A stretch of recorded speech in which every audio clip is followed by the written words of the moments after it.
ప్రభు నామమునకు మహిమ కలుగును గాక. హల్లెలూయా.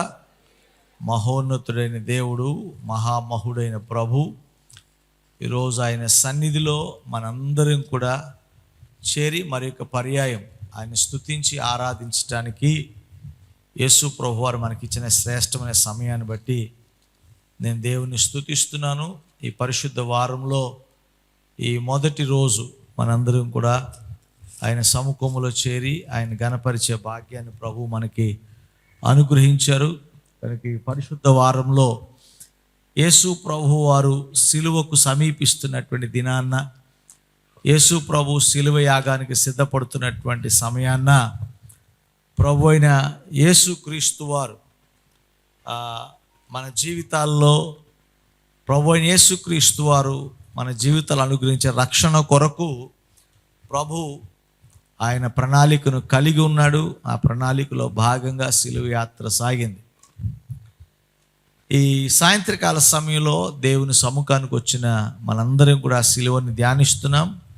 ఇటు అద్భుతమైన సమావేశంలో పాల్గొన్న మీ అందరికీ ప్రభు యేసుక్రీస్తు నామమున నా హృదయపూర్వక వందనాలు తెలియజేస్తున్నాను. లైవ్లో ఆరాధన వీక్షిస్తున్న దేవుని పిల్లలకు కూడా ప్రత్యేకంగా ప్రభు పేరిట నా వందనాలు తెలియజేస్తున్నాను. ప్రభు యేసుక్రీస్తు వారు ఈ లోకంలో జీవించిన కాలములో ఆయన అనేక అద్భుతాలు చేశాడు, అనేక ఆశ్చర్యకార్యాలు ప్రభు జరిగించారు. ప్రభు యేసుక్రీస్తు వారు ఈ సిలువ యాగానికి ప్రభు సమీపిస్తున్నటువంటి దినములో ఆఖరి వారమును ప్యాషన్ వీక్ లేదా హోలీ వీక్ అని పిలువబడుతుంది. కారణం ఏంటంటే దినాలు సమీపిస్తున్నాయి కనుక ఆ సమీపించే ముందు ఒక్కొక్క సంఘటన ఏమేమి జరిగినాయో చూస్తే అవి నిజంగా మన జీవితాలకు ఎంతో ఆశీర్వాదకరంగా ఉంటాయి. కనుక ఇది నేను చెప్పడం మొట్టమొదటిసారి కాదు, చాలాసార్లు ఈ హోలీ వీక్ ప్రసంగాలు నేను యూట్యూబ్లో కూడా చాలా ఉంచాను. అయితే ఈరోజు మరొక నూతనమైన కోణంలో నుంచి ఈ వాక్యాన్ని మనం నేర్చుకుందాం. ప్రభునందు ప్రియ దేవుని బిడ్డలారా, ఈరోజు వాక్య ధ్యానం కొరకు మార్కు సువార్త 11వ అధ్యాయము 12 నుంచి 14 వచనాలు మాత్రమే మనం ధ్యానం చేద్దాం. మరునాడు వారు బేతనయి నుండి వెళ్ళుచుండగా ఆయన ఆకలి కొని ఆకుల గల ఒక అంజూరపు చెట్టును దూరము నుండి చూచి దాని మీద ఏమైనాను దొరుకునేమో అని వచ్చెను. దాని ఎద్దకు వచ్చి చూడగా ఆకులు తప్ప మరి ఏమీ కనబడలేదు. ఏలైనగా అది అంజూరపు పండ్లు కాలము కాదు. అందుకు ఆయన ఇక మీదట ఎన్నటికి నీ పండ్లు ఎవరునూ తినకుందురు గాక అని చెప్పెను. దేవునికి మహిమ కలుగును గాక. హల్లెలూయా. చదవబడిన వాక్య భాగాన్ని మనం పరిశీలన చేస్తే ఈ వాక్య భాగంలో ప్రభు యేసుక్రీస్తు వారు బేతనయి నుంచి బయలుదేరి వెళ్ళినప్పుడు, ఆయన పరిచర్యలో భాగంగా వెళుతున్నప్పుడు ఆయన ఆకలి గొనెను అని రాసింది వాక్యంలో. ఆయన ఆకలి గొనెను అని రాస్తుంది. యేసు ప్రభు ఆయన భూమి మీదకి ఎలా వచ్చాడు? మానవ శరీర ఆకృతిని ధరించిన వాడిగా వచ్చాడు. ఆయన దైవ కుమారుడే కానీ శరీరమును కలిగిన వాడు కనుక సగటు మనిషి ఎలాగైతే బాధపడ్డాడో, ఎలాగైతే ఏడ్చాడో అలాగే ఆయన ఆకలి కొన్నట్లుగా వాక్యంలో రాయబడుతోంది. కనుక ఆకలి కొన్నటువంటి యేసు ప్రభు ఏం చేశాడు? ఆయన చేయకముందే ఆయన కంటికి ఒక అద్భుతమైన దృశ్యం కనబడింది. ఏంటి ఆ దృశ్యం అంటే, ఒక అంజూరపు చెట్టును యేసు ప్రభు చూచారు. ఆ అంజూరపు చెట్టు చూడగానే అది చాలా ఆశలు రేకెత్తించేలాగా చాలా ఆహ్లాదకరంగా కనబడింది. కనబడగానే ఆకులన్నీ కూడా పచ్చగా ప్రశాంతంగా కనపడితే యేసు ప్రభు ఆ ఆకులను చూచి లేదా అక్కడున్నటువంటి పరిస్థితిని చూచి పండ్ల కోసం వెతికాడు అని రాయబడుతోంది. అంటే లిటరల్గా మనకు కొన్ని సందేహాలు వస్తాయి. యేసు ప్రభు దేవుడు కదా, పళ్ళు లేవని సంగతి ఆయనకి తెలీదా? ప్రభువుకి అన్నీ తెలుసు. ప్రభు ఆ రోజు శిష్యులతో ఉద్దేశించి ఈ మాట మాట్లాడుతూ అక్కడున్న ప్రజలు ఉద్దేశించి ఈ మాట మాట్లాడినప్పుడు ప్రజలకు దేవుడు ఒక సందేశాన్ని పంపాలనుకున్నాడు. ఇశ్రాయేలు ప్రజలకు ముఖ్యంగా తన ఉద్దేశాన్ని ప్రజలకు తెలియచేయాలని ప్రభు కోరుకున్నాడు. బైబిల్లో ప్రతి సంఘటన కూడా మన స్థితిని బోధిస్తుంది, అలాగే మన స్థితిని పట్ల దేవుడు మన పట్ల ఏం ఆశిస్తున్నాడో అది దేవుడు మాట్లాడుతున్నాడు. కానీ ఈరోజు దేవుని సముఖానికి వచ్చిన మనందరం కూడా ప్రతి సందర్భం ద్వారా, ప్రతి సంఘటన ద్వారా దేవుడు మనతో మాట్లాడుతాడు.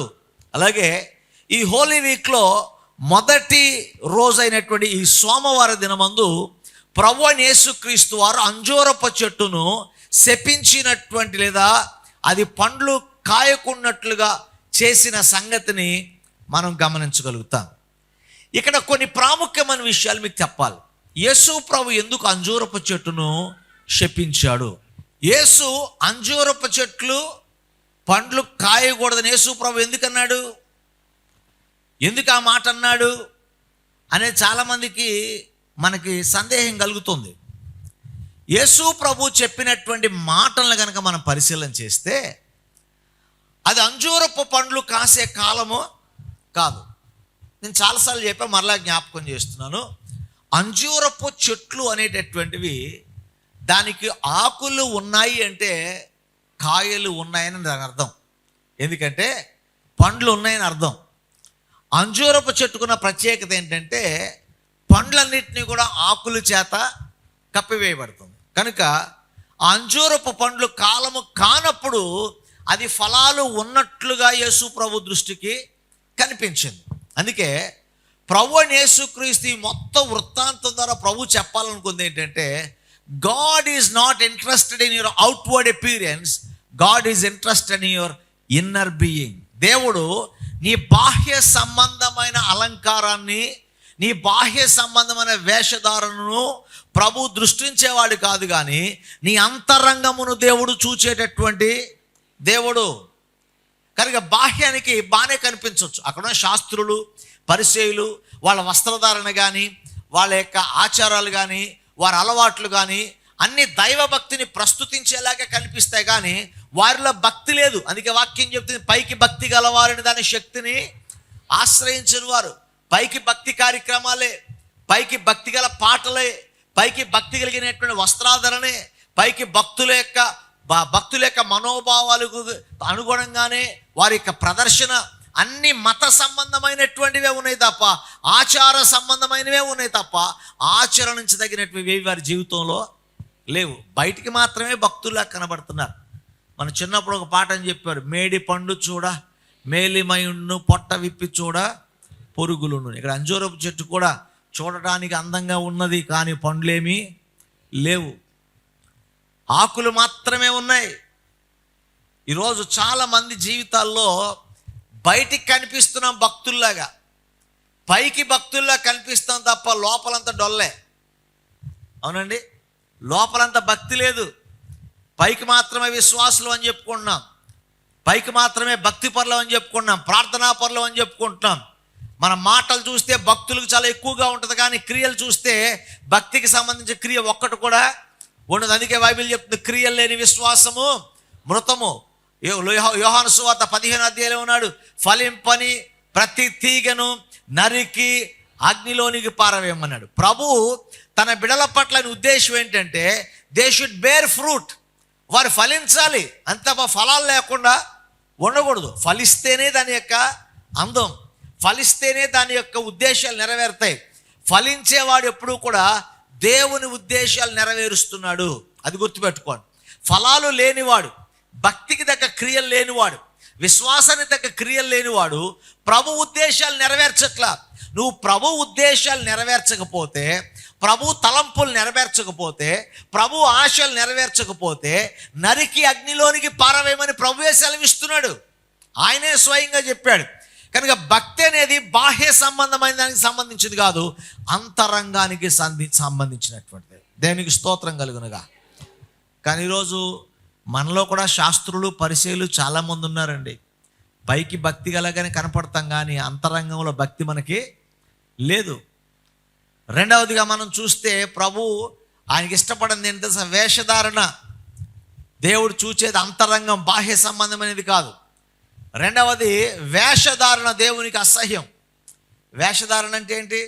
ఒక వేషం వేసుకున్నాం అనుకోండి, వాళ్ళలాగా మనం వేషం వేసుకున్నాం తప్ప వాళ్ళు మనం కాదు.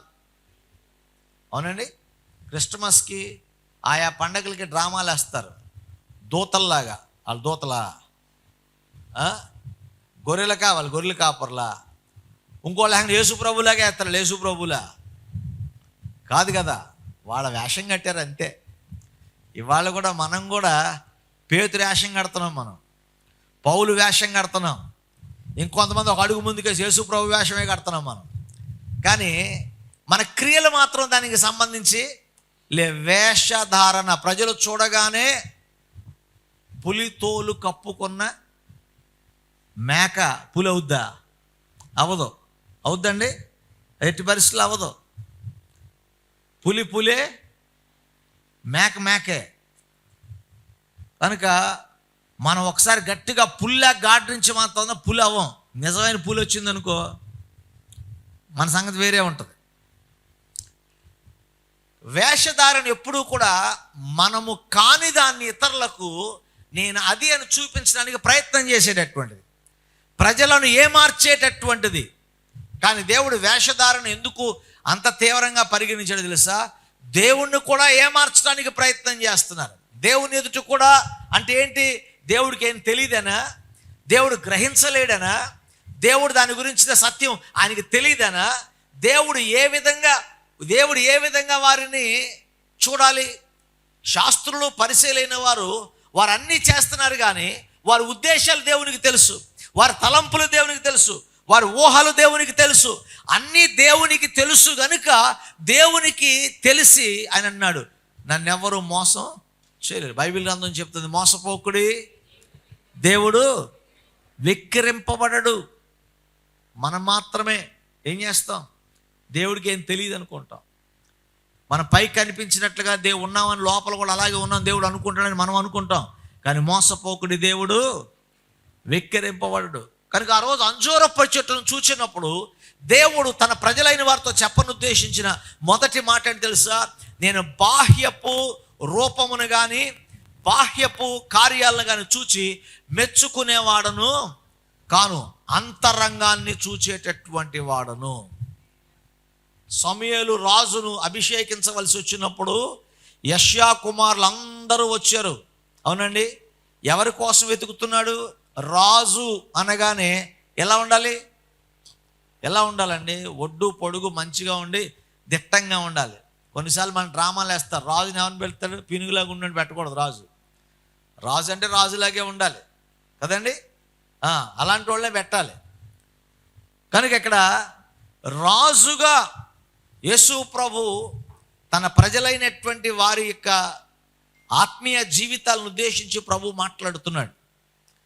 దేవుడు సమూయేలు రాజుగా ఇశ్రాయేలు ప్రజలకు అభిషేకించడానికి ఒక వ్యక్తిని కనుగొన్నప్పుడు అందరినీ మీద ఎవరున్నారు? ఒడ్డు పొడుగు ఉండాలి, చదువు ఉండాలి, అంత లక్షణాలన్నీ చూస్తున్నాడు.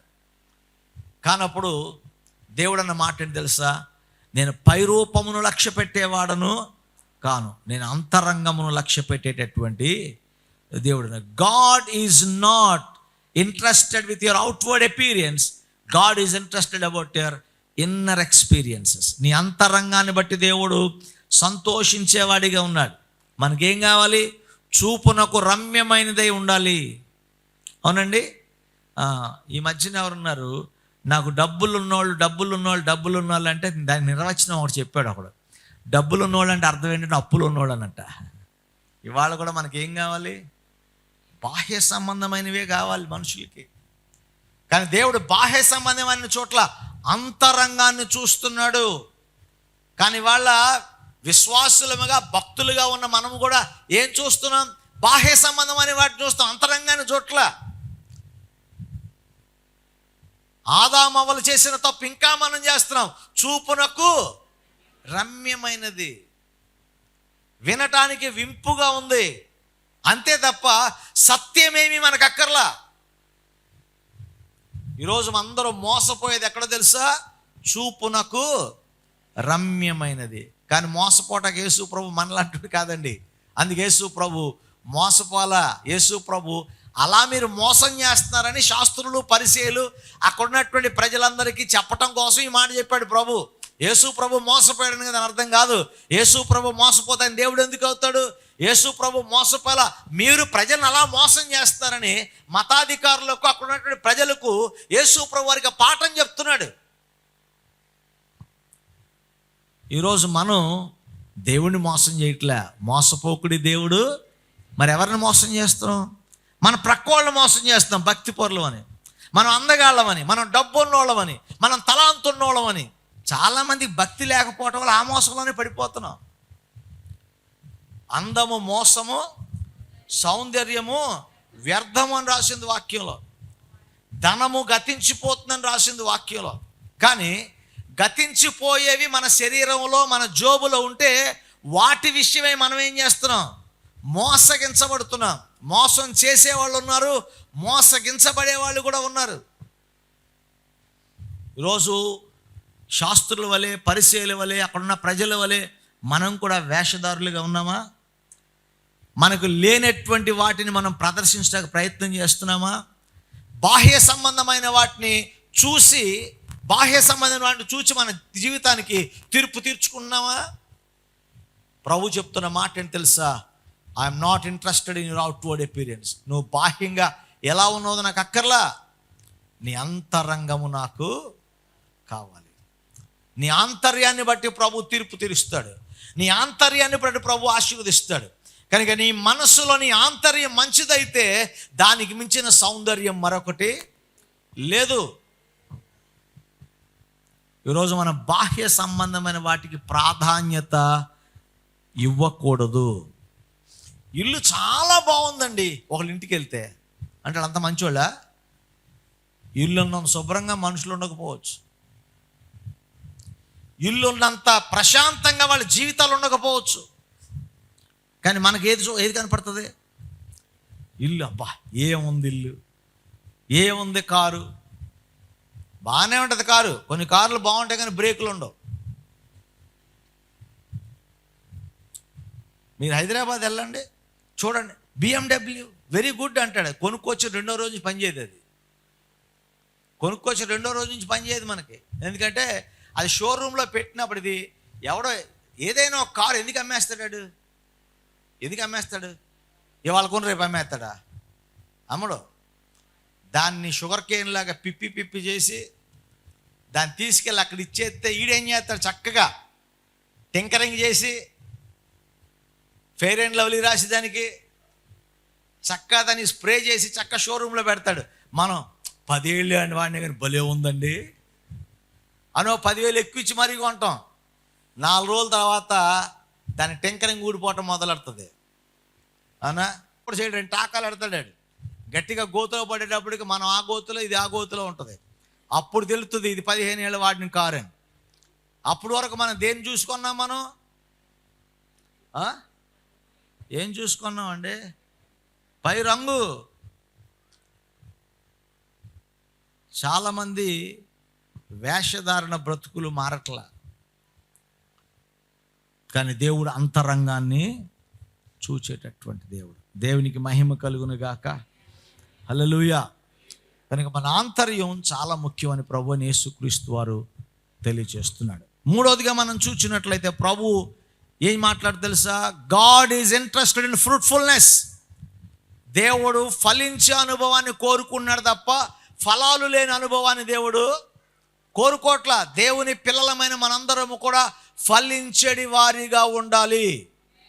ప్రభు ఆకలి తీరాలంటే, ప్రభు ఆశ తీరాలంటే, ప్రభు ఉద్దేశాలు మన పట్ల నెరవేర్చబడాలంటే ప్రభు మన పట్ల ఏం ఆశిస్తున్నాడు తెలుసా? మనం ఫలించే వారిగా ఉండాలి, ఫలాలు లేని వారిగా కాదు. అయితే ఆ రోజు అంజూరపు పండ్లు చూచాడు, అంజూరపు పళ్ళు లేవు. ఈరోజు కూడా ప్రభు మన వైపు ఫలాల కోసమే చూస్తున్నాడు.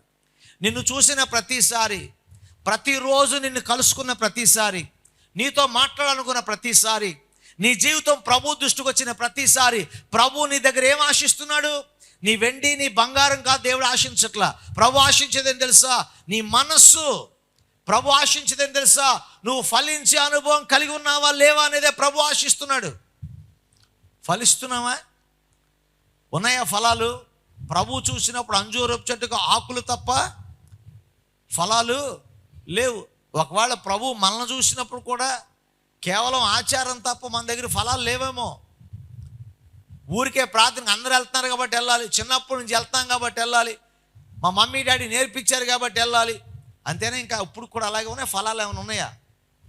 మరి ప్రభు వెతుకున్నప్పుడు అప్పుడు అంజూర పండ్లు వెతికాడు, ఇప్పుడు మనలో ఏ పండ్లు వెతుకుతున్నాడు ప్రభు? ఏ పండ్లు వెతుకుతున్నాడు? మత్తయి సువార్త 3:8 చూడండి.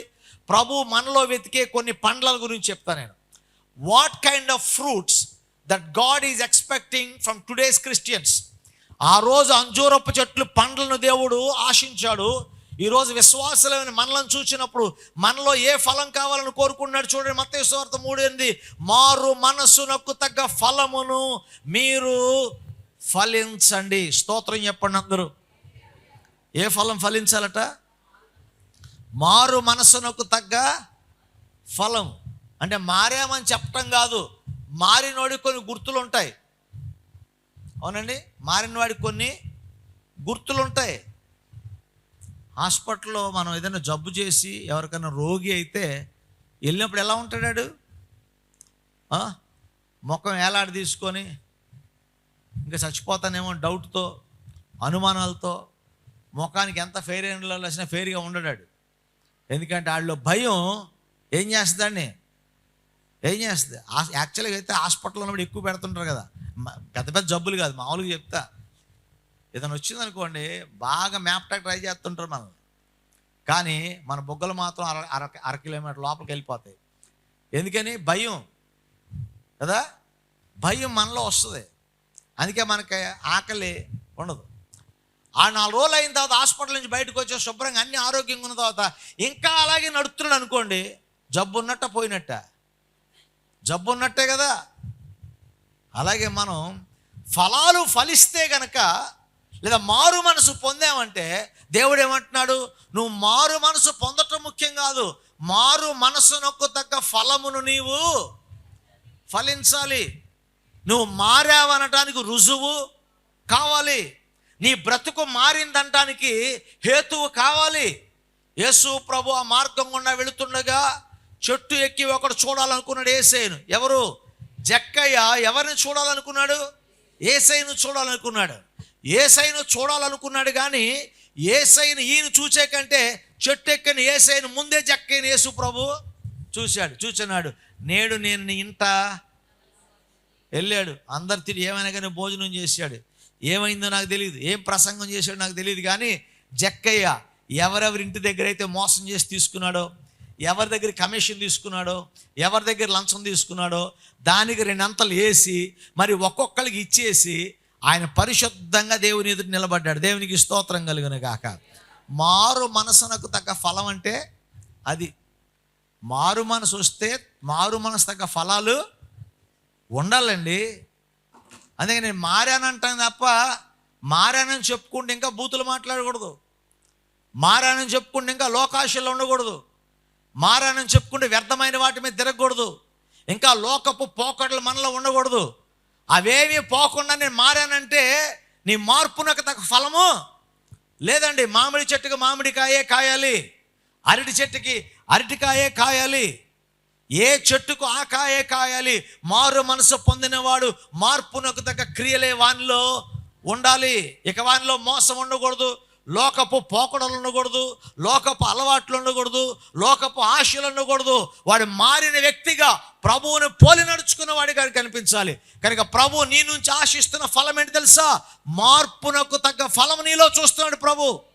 దేవుడు కావాలి కానీ ధనాపేక్షకి ఎక్కువ మన మనసు ఎప్పుడు డబ్బు డబ్బు డబ్బు, మనసు ఎప్పుడు కూడా మనకి ఆస్తి, అంతస్తు, అధికారం, వీటి మీదే. దేవుణ్ణి నమ్ముకున్నవాడు, దేవుణ్ణి ప్రేమించేవాడికి డబ్బు మీద, లోకం మీద, అధికారం మీద ఆశ ఉంటే వాడు మారు మనసు తగ్గ ఫలాలు ఫలించిన వాడు కాదు.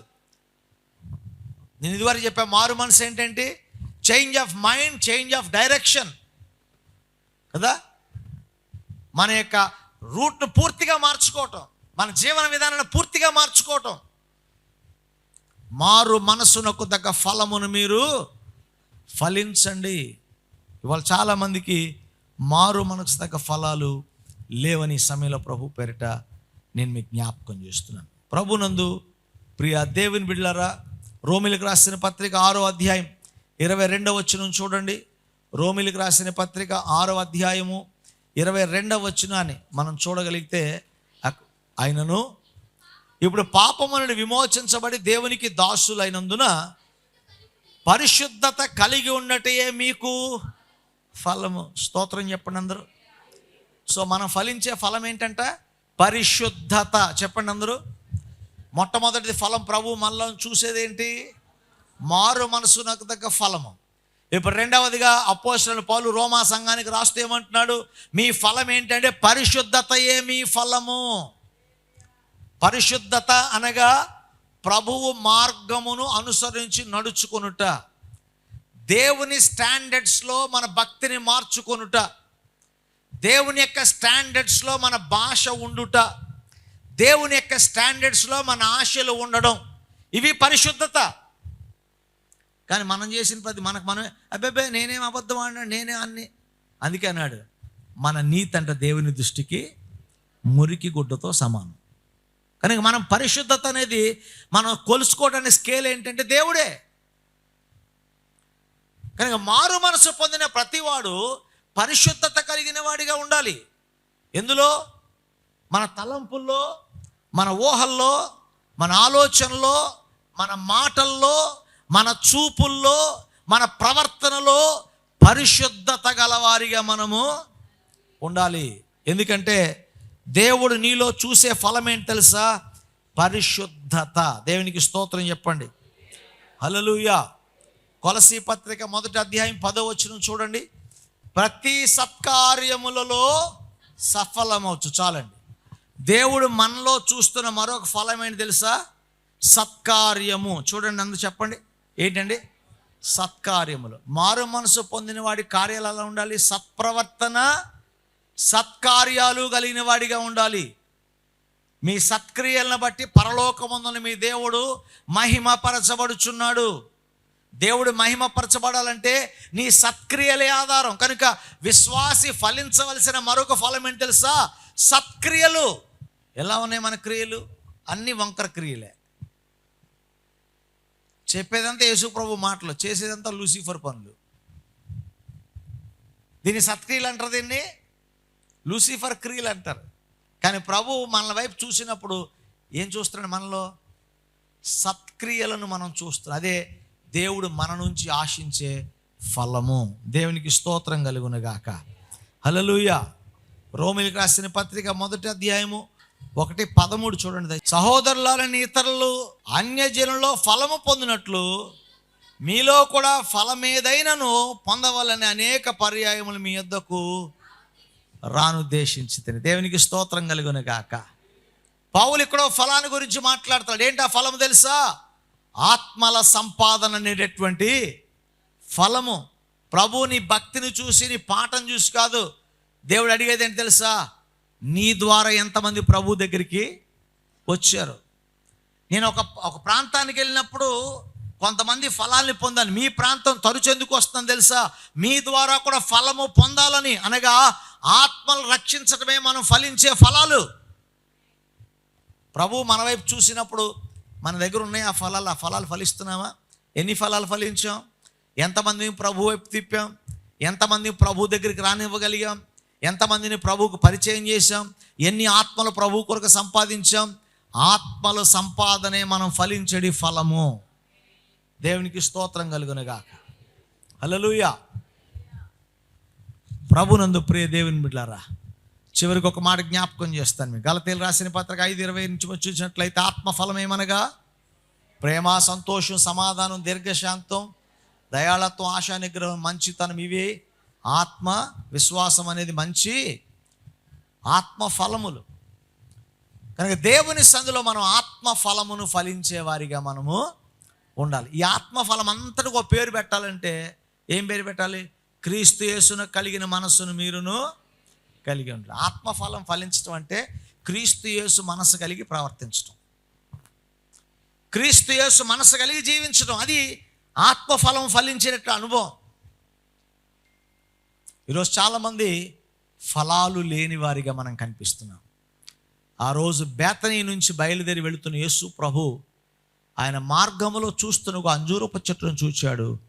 ఆ అంజూరపు చెట్టుకి ఆకులే తప్ప ఫలాలు లేవు. ఈరోజు చాలామంది ఫలాలు లేని వారిగా బ్రతుకుతున్నాను. దేవుడు నీ నుంచి ఆశించేది ఫలభరితమైన జీవితం. ఉన్నాయా ఫలాలు? మారు మనసు తగ్గ ఫలం ఉందా? మరొక అంటాడు, జిహ్వా ఫలమును నేను అర్పించాలి. దేవుడు ఆశించేది తెలుసా? జిహ్వా ఫలము అనగా మనం స్తుతించే స్తుతి అర్పణ దేవునికి ఆయన ఆశించే ఫలం. మారు మనసునకు తగ్గ ఫలం మనం ఫలించాలి. ఆత్మ ఫలమును ఫలించాలి. ఆత్మలు రక్షించుటకు గాను మనం ఫలము ఫలించేవారిగా మనం ఉండాలి. సత్క్రియలనే ఫలం మనం ఫలించేవారిగా మనము ఉండాలి. ప్రభువు మనల్ని ఇప్పుడు చూస్తున్నప్పుడు ఈ ఫలాలు మనలో లేకపోతే అప్పుడు ఏమంటాడు? ఫలింపని ప్రతి తీగను నరికి అగ్నిలోనికి పరవేయమన్నాడు కదా. కానీ మార్కు సువార్తలు కొద్ది భయంకరంగా చెప్పాడండి ప్రభు. ఏమన్నాడు? ఇక మీదట ఎన్నటికీ నీవు ఫలించో, ఎవరో నీ పండ్లు తినరన్నారు. మరుసటి రోజు శిష్యులు వచ్చేటప్పుడు కంట ఆ చెట్టు ఏమైంది? ఎండిపోయిందంటే పర్లేదు, కానీ బైబిల్ అలా రాయలా. వేర్లతో సహా ఎండిపోయిందట అది. దేంతో? వేర్లతో సహా. చెట్టు ఎండిపోతే మొన్న మేము కాలేజీలో మొక్కలు వేసినప్పుడు కొనుక్కొస్తే చూస్తే భయం వేసి అన్ని మొక్కలు ఎండిపోతున్నాయి అన్నీ కూడా. అదేంట్రా, నేను ఆడికి ఫోన్ చేసా, నిన్ను డబ్బులు తీసుకుని మొక్కలు ఎండిపోతున్నాయి అంటే, భూమిలో పెట్టండి సార్ బ్రహ్మాండంగా వచ్చేద్ది అన్నాడు.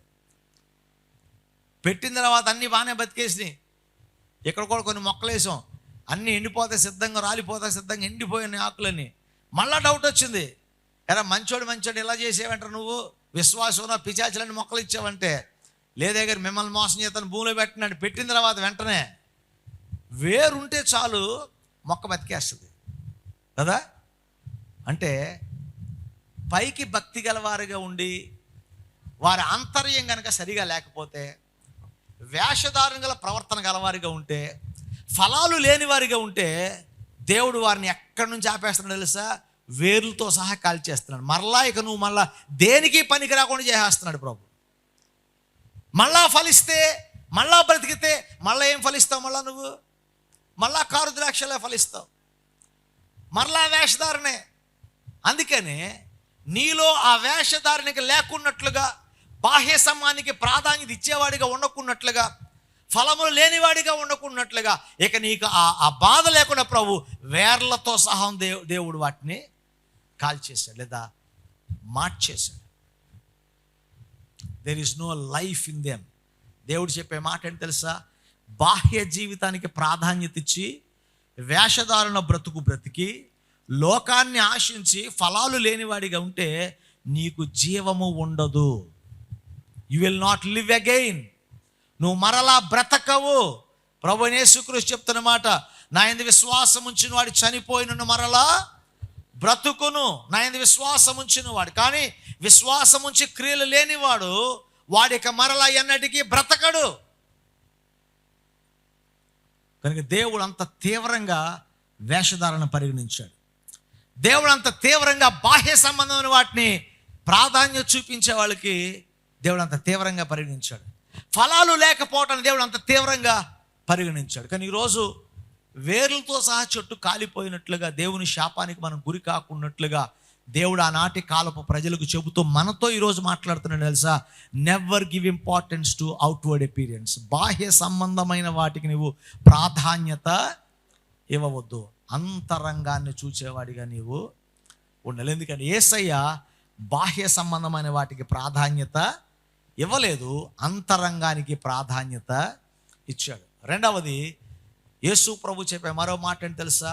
నీవు కానిది ఇతరులకు అవునన్నట్లుగా చూపించే వేషధారిగా నీవు ఉండొద్దు. వేషధారణ పూర్తిగా విడిచిపెడదాం.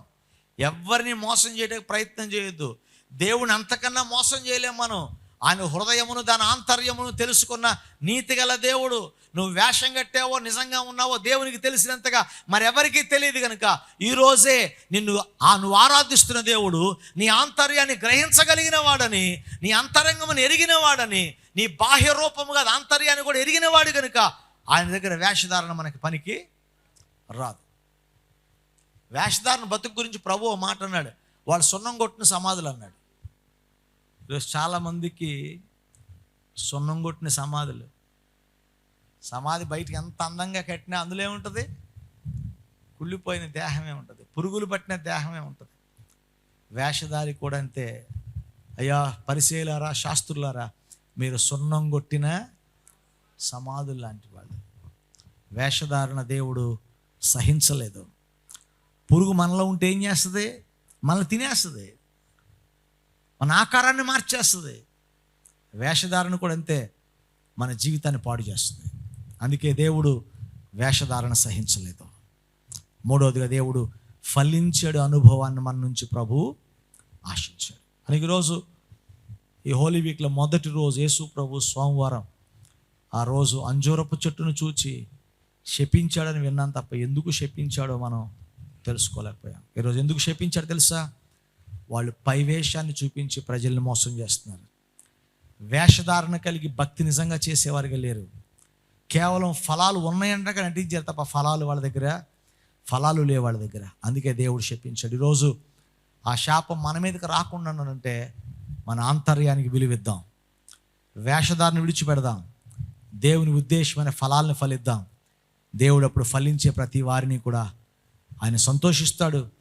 మనం బహుగా ఫలించటం వలన పరలోకమందున తండ్రి మహిమపరచబడతాడు.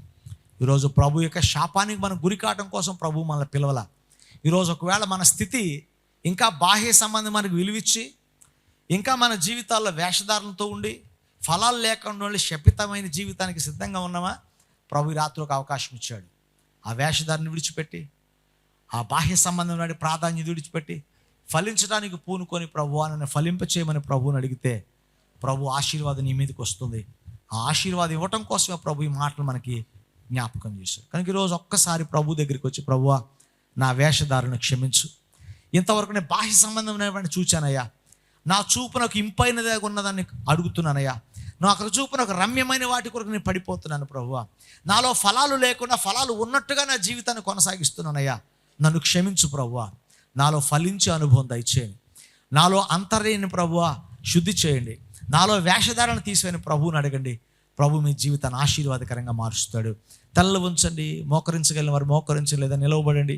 దేవుని సన్నిధిలో ఒక్కసారి కొద్దిసేపు అందరం కూడా ప్రభువా నా వేషధారను క్షమించు నాయన, నేను వేషధారి కాకున్నట్లుగా విశ్వాసికి తగిన క్రియలు కలిగిన జీవించడానికి సహాయం చేయండి అయ్యా.